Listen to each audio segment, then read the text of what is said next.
ધંધુકા ખાતે પવિત્ર શ્રાવણ માસમાં શ્રી અવાડિયા હનુમાનજી દાદાના મંદિરે ભરાતા ધાર્મિક લોકમેળામાં ધંધુકા શહેર અને તાલુકાની જનતાએ મેળાની મોજ માણી હતી।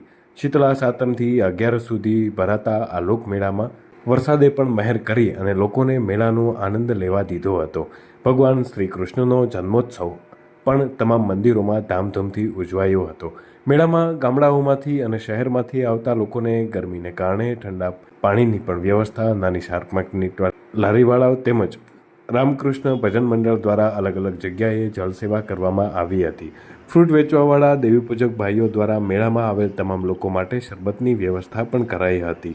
ધંધુકા નગરપાલિકા વોર્ડ નંબર 2ના અપક્ષ સદસ્ય મધુભાઈ અગ્રવાલ દ્વારા રાત્રિના સમયે મેળામાં આવનાર લોકોને તકલીફ ન પડે તે માટે પોલીસ સ્ટેશનથી મામાના ખીજડા સુધી લાઇટના પોલ ઉપર લાઇટ ફોક્સ બાંધી અને અજવાસ ફેલાવી અને ખૂબ સુંદર સેવા બજાવી હતી।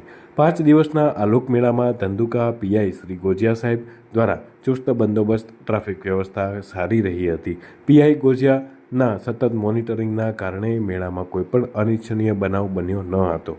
મેળાના આયોજકો દ્વારા સીસીટીવી કેમેરા થકી તમામ પ્રકારની વ્યવસ્થાઓ ગોઠવવામાં આવી હતી।